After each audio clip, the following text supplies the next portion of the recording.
Alright, everybody, welcome back to another episode of Practicing Without the Racing Line. This is Benjamin Bok Choy, and today we're going to be going into France. I know it's not a very popular track amongst the general F1 fandom, but it's a personal favorite of mine. Um, it's one of my better tracks. I think we'll see in a second where I rank in the time trials. Looks like 1592 out of 45,000 players, and that's probably one of the lower amount of players I've seen on a time trial track. Again, we're just using an esports setup. I can't remember whose this is. Most of them at the top are pretty similar anyway. So we'll go through. It is 2 6 wings, 50-56, right, left, 19-19-2-3. Brakes are your typical 150, and minimum tire pressures, just to make traction a little bit better. So here we go. We'll go through our process. First couple laps we'll be doing with the racing line on, just kind of feeling out our braking points and turn-in areas. And France is one of the easier tracks for me personally. I like that it's got a lot of medium speed corners, and it's really flowy. There's not too many areas that, like, not too many tight chicanes that slow you down into second gear or anything like that. I don't think there is any corners that make you shift down to second. But first turn right there, right when the curbs on the right start, a little lift off for the second turn. Of course, as usual, we invalidate right away. Braking right before the 50-meter board there, and then right as you hit the apex on that left-hand turn.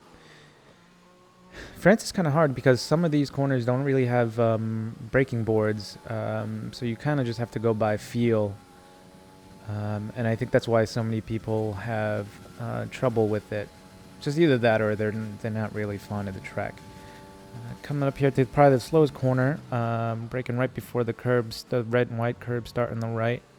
And then for the second part of the chicane, you kind of just have to go by feel, shifting down into fourth, even though the game recommends going down to third. I feel in time trials shifting down to fourth is much faster. So this is usually what happens when I try to get some practice in on a track. First couple laps, I'll just usually crash out. I'm pretty sure we're gonna see another crash here sooner or later anyway.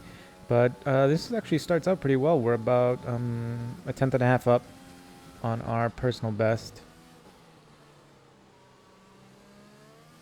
Now nearly, we lose a little bit of time at the end of the first sector there, but instead of green first sector, I'm not sure why the map shows purple even though it was just green.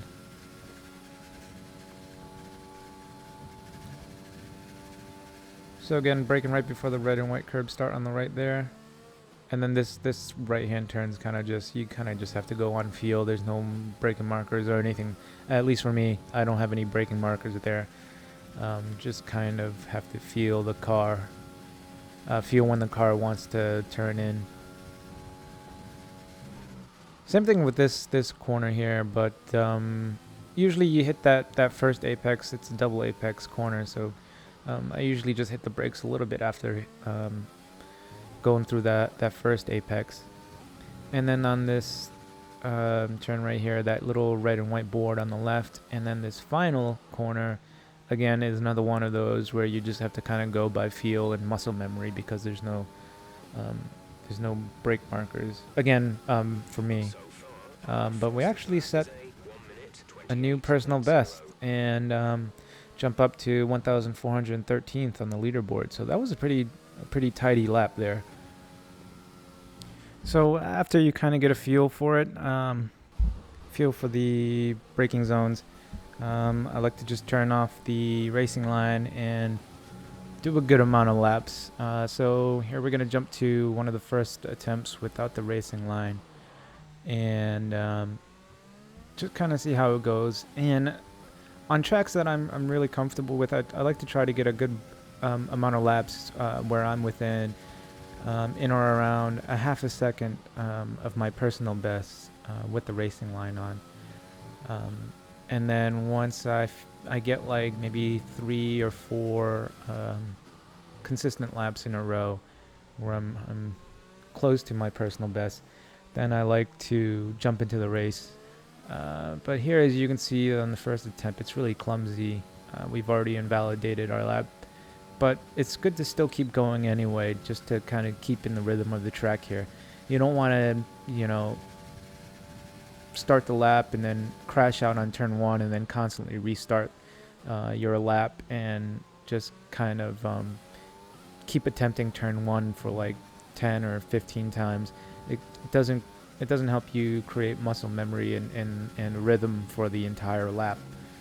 So even if you invalidate your lap, I would recommend just kind of finishing up the rest of your lap anyway, kind of see where you would have been if you didn't invalidate. Of course, if you completely crash out, then by all means restart the lap. It kind of ruins your rhythm anyway. But if I don't completely go off the track or crash on the lap or anything like that, I still like to finish it anyway, just to get an idea of where my lap times is. And as you can see, this was a very bad first lap. We were almost 2 seconds down from our personal best. But unlike Australia, where I've been kind of practicing on and off for the last couple weeks, this is kind of my first serious attempt at France without the racing line on. And this is another one of the tracks that I'm pretty strong at. It's probably one of my personal fastest tracks. So I'm anxious to see how well I do without the racing line.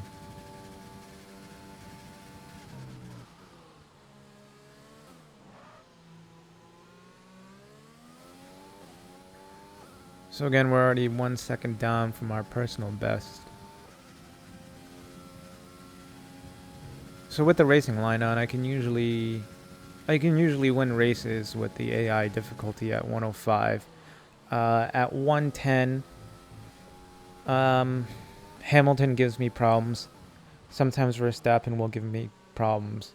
But I can usually keep up with those two. Whether or not I can overtake on track is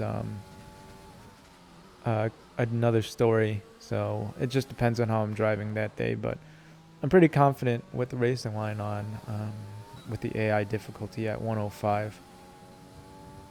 So this is a little bit better than our first lap, where I'm only 1.7 down as opposed to 1.8 from the previous one. But yeah, this is kind of just what I do. And then if I feel like I'm not doing well enough, I'll go back on, turn on the racing line, kind of get an idea of where the braking spots are again for 1 or 2 laps, and then I'll turn it off and try it again. But I don't want to bore you guys with too many of these time trial practice laps. We'll kind of just skip ahead into the race. I did about maybe 30 minutes or so worth of practice without the racing line. And I had a couple of good laps, but I wasn't really quite as consistent as I wanted to be. But I also didn't really want to spend 3 hours working on this, because I figured that's how long it probably would have taken me to get a pretty solid grasp on the track. But we will skip to the race and see how well our practice has helped us improve. So again, for the race there, we're just going to be Valtteri Bottas in the second Mercedes. AI level is at 100, soft to medium pit strategy, and we're just using our time trial setup, I should say. And again, Hamilton's in front of us, which is good. We like to use him as a measuring stick. So having him in front of us and using him as something to keep up with is what I prefer to do when I'm practicing without the racing line here, just so I can kind of spot his braking points and stuff like that. So it was a pretty decent start. We jumped Verstappen and Leclerc here, wanting to get past Vettel as quick as possible to make sure that we don't lose Hamilton out in front. I'm going to burn a lot of ERS and fuel here to try and get in front of Vettel, and it shouldn't be too difficult since the Ferrari is kind of slow. Great first lap. Keep it up. So here, having to shift down to 4th and then to 3rd, whereas in time trials, you can get away with shifting down to 5th and to 4th. Obviously, you don't have quite as much speed and as much downforce, so you're going to have to shift down a little bit further. And I do try to manage my fuel and ERS around this track, just so I can kind of get into the habit of it. It's really difficult when you're used to having the racing line on, and you're really not having to worry about braking spots. But I do try to run these races as if they were a competitive online race, just so I get in the habit of doing everything all at once. But it's a pretty good first lap there. Hamilton's only about 0.6 in front of us. And Albon's going to be easy to catch because the Red Bull is not really that fast, and this is a very power-hungry track. So our goal here is to stick with Hamilton, maybe pass him if we get any opportunities, and hopefully not make any errors in corners and go off or crash. So even though I want to push and try to do as well as I can, the goal really is to just kind of acquaint myself with the track and get some muscle memory for these corners.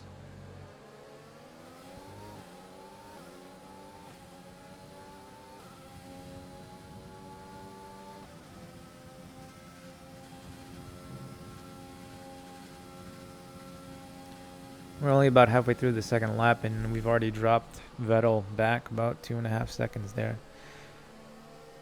So again, that was another corner that's really kind of hard to, these long sweeping corners here, double apex. What I like to use is, as you can see coming into this one, you can kind of see there's a little bit of a driving line on the circuit there. So even though it's not like the square and yellow and red blocks, you can kind of use those as a guide to figure out where you should be, and then it just takes a little bit of time to really work out how long you should be holding down the brake for and how much pressure you should be using. But this kind of goes for all the tracks. Usually there's either skid marks or the pavements just kind of wore down a little bit, and there is kind of a visible racing line on the track that you can use as a guide without having to use the actual racing line assist. But I feel like I got into a rhythm pretty early on this track here. The leaders weren't really pulling away, and I know it's only at 100 AI driver level, but like I said before, this isn't really a track that I've practiced too often without the racing line, so this is still kind of new to me. Even though with the racing line on, it's I'm okay on this track. It's one of my stronger tracks, and I was surprised at how close we were getting to Hamilton in those braking zones, even though I didn't think I was hitting them perfectly. The one issue I do have with this, even with this track, even with the racing line on, is getting into the pit lane. It's kind of weird. You have to hit that left-hand turn, and then halfway through, you kind of have to prepare yourself for the pit lane entry, and it, even with the racing line on, it throws me off a lot. So I'm dreading the pit stop on this race.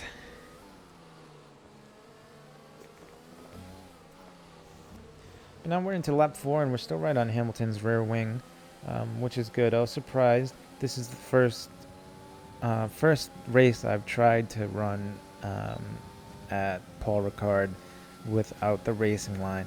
I didn't think I'd be able to stick with Hamilton, much less be in P2. But we're doing a pretty good job so far. But we're starting to get a little bit eager now that we're so close behind Hamilton here, and we are coming up behind him really quick. And I try to make a half-hearted attempt here, get the nose in, but I really don't commit to it. We get sent sideways there. But Hamilton doesn't really get too far ahead. Just checking the tires, checking the temperatures to make sure that we're not overheating, because we got sent into a slide there. But we look okay, and he's not too far ahead. So we're still in a pretty good spot here. I know the races aren't too exciting in real life, but I really enjoy this track in the F1 games. And I'm not really sure why most other people don't like it.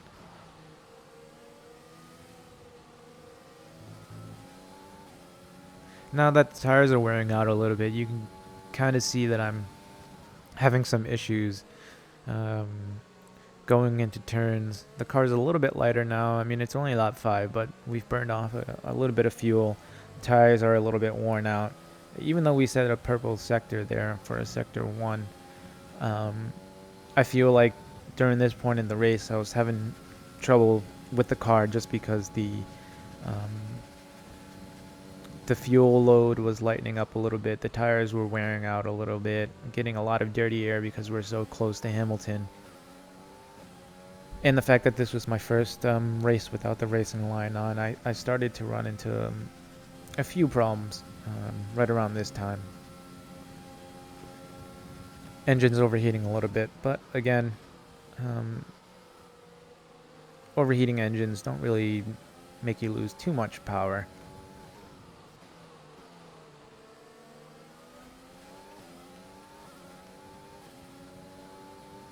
I'm surprised we've only pulled out 2.5 seconds in front of Albon there. I thought he'd be dropping back much quicker than that once we got past him. And I'm surprised Verstappen hasn't been able to get past Vettel since the beginning of the race. I'm not sure if maybe he's got some damage or something. But as you can see, there our pit window opens, and I didn't even realize it that they were planning on putting me onto the hards, and I totally missed that.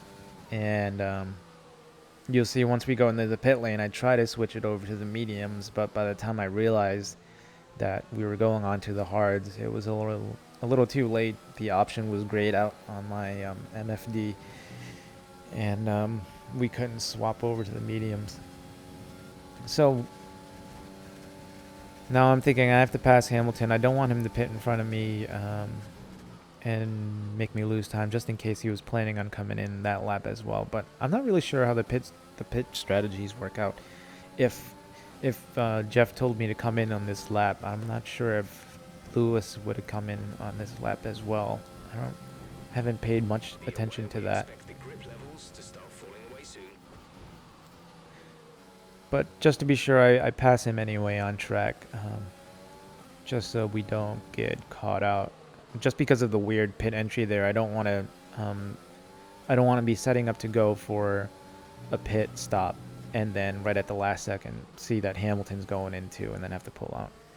But here I'm gingerly coming into the pit lane, even accidentally going into neutral because I don't want a 5-second penalty just because Hamilton's so close behind us.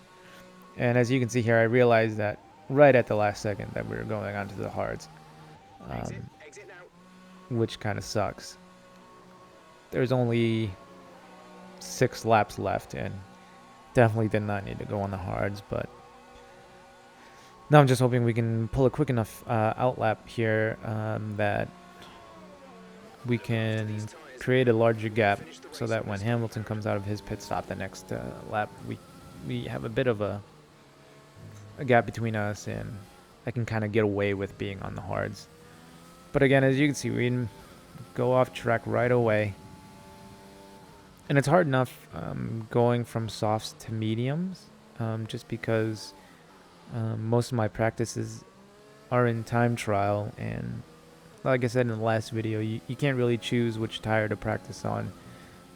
You have to be on the softs, kind of. And so the mediums aren't too bad, but going onto the hards with absolutely no practice whatsoever on a track that I've never really raced at without the racing line on. You can see these first couple of laps, I'm going in very tentatively into a lot of these turns, going in too deep or braking way too early to try and compensate for the lack of grip on the hard tires here. But I'm just hoping that we still come out in front of Hamilton. And he's pitted this lap right here, so Lewis is in the pits. I'm gonna go all out in this final sector and hope that he doesn't. We don't see him pulling out of the pit lane just as we're going down the start-finish straight. But the hard tires felt terrible on this track. I thought about just restarting the race, but I figured this will be a good gauge to see how well we can do on the hard tires, whether we win or not. It's just practice anyway. It doesn't really count for anything. But there you can see we actually pull out about a second and a half, a second and 3/4 on Hamilton there. So now I'm a little bit more confident.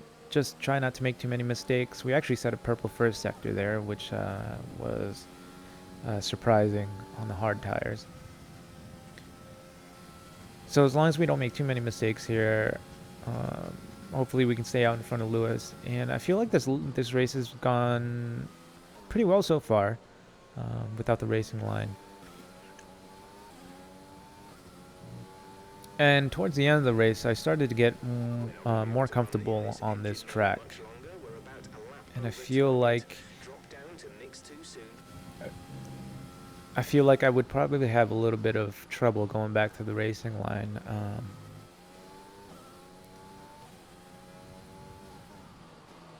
In Australia, after that last video, I tried to go back and do a little practice in time trial with the racing line on, but after doing like a whole race without the assist on, it felt really weird with the line on. I was really hesitant going into brake zones just because you get so used to not seeing the line. Even though I've been racing with the line on for over a year now, just doing a handful of laps and then a race without the racing line on, going back to it was really kind of weird.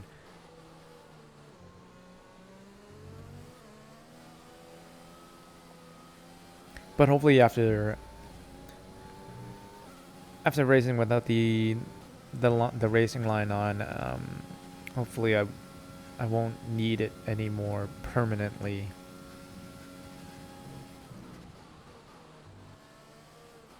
I just started playing iRacing for the first time a couple weeks, maybe like a week and a half or 2 weeks ago, and I went in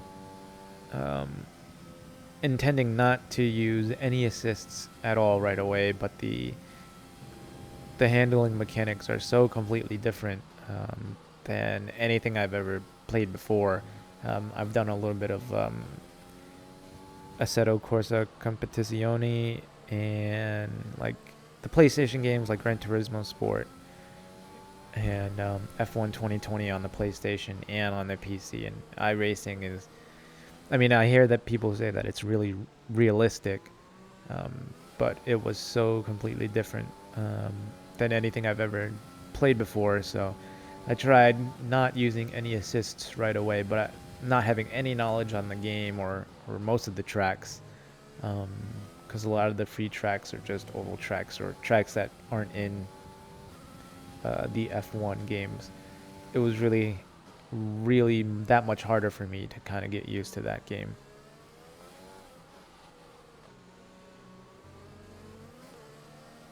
So now going into lap 10, you can see that our gap has shrunk a little bit. Now Hamilton is within our DRS zone. And now I'm really regretting that I didn't pay more attention to my pit strategy and make sure that I went onto the mediums. I feel like if we were on the mediums, we probably could have held them off much better. But the hard compounds are just so terrible on this track. Or they're terrible in the game in general, honestly. But on this track specifically, not having had any practice with the hard tires, it was almost like trying to control a boat on wheels in this car. But considering, um, I feel like we've done a pretty good job of keeping him back. I mean, he's only, I think we were about a minute and a half up. 3 laps of fuel remaining. Not a minute, a second and a half up coming out of the pit lane. And it's taken him a couple laps to get within DRS and make an attempt to pass here. Now I'm starting to get a little bit more comfortable with the hard compound tires, so my lines are a little bit tighter going into these corners. But as you can see, we're not really... I mean, we're driving okay for 100 AI level, but I think we might be able to get away with upping the difficulty a little bit more the next time we do a practice run around France. I do feel like if we were on the medium compound tires here, we probably would have been able to keep him behind us, keep Hamilton behind us. But because the hards are so terrible, I really couldn't keep him behind. I just let him pass. I didn't have enough fuel or ERS.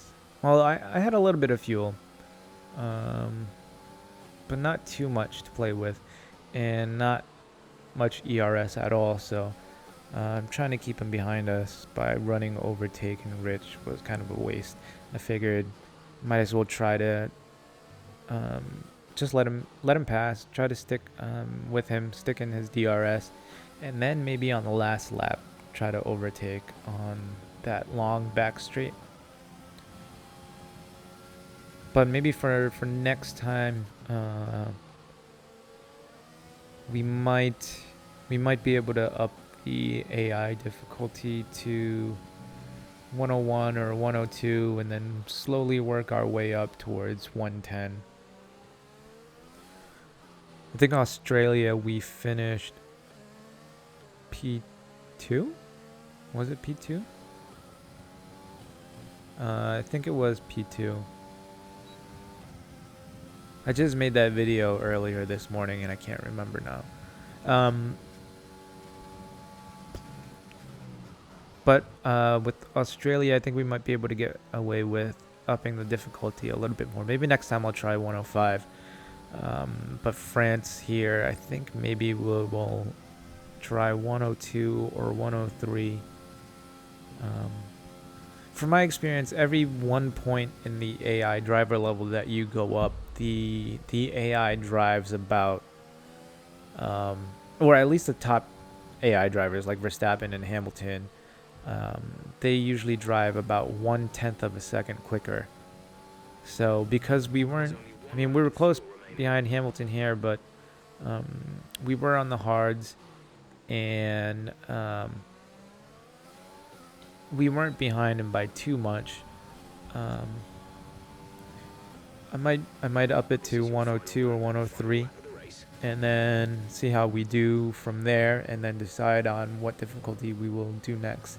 So that's kind of how I run my practices here, or how I've been planning to run my practices in the first couple of tracks that we've done so far. So jump on right away, 2 or 3 laps with the racing line on to get accommodated with the track. Turn off the racing line, run a couple laps. If it's brand new track, I might only do like 1 or 2 laps without the racing line on. And if my lap times are really terrible, like they were today in France, where we were 2 seconds behind our personal best, then I'll turn the racing line back on again, just to see where the braking spots are for another 2 laps, and then go from there until I'm comfortable enough to where I can run maybe like 10 or so laps without the racing line on and stay within about a second or so for a track like France, where I don't have much experience racing without the line on. Um, in Australia, we were able to get within about a half a second of our personal best, so I didn't um, I didn't run too many practice laps in time trial. But in France here, Brilliant job, mate. That's a I'm fantastic surprised at how win well there. we did in the Super race. driving, really strong pace. Starting Very P6, I think it was, and ending P2 right behind Hamilton. Um, this is a good practice session, and I feel confident going into the next attempt at France. But thank you guys again for watching this little practice run that I had, and I hope that some of you guys can pick up a few tips to help better your own times. Leave a like or comment or subscribe if you think I've earned it. Hopefully I can bring you guys some more different videos, maybe some career modes or some more online races without the racing line on, and we can improve together. I'm planning the next video to be at Monza, which is probably my next strongest track. But this was a pretty good run for France, finishing P2 with 100 AI driver level after starting P6. Not too many issues during the race. I mean, once we went on the hards, we kind of went deep and went off track a few times, but all in all, I think this was a good practice run at 100, and it might be a little while before we come back to France, but next time we'll try to run it with the AI driver level a little bit higher. But thank you guys for checking this video out and spending a little time with me. Remember to eat your bok choy and stay tuned for the next video.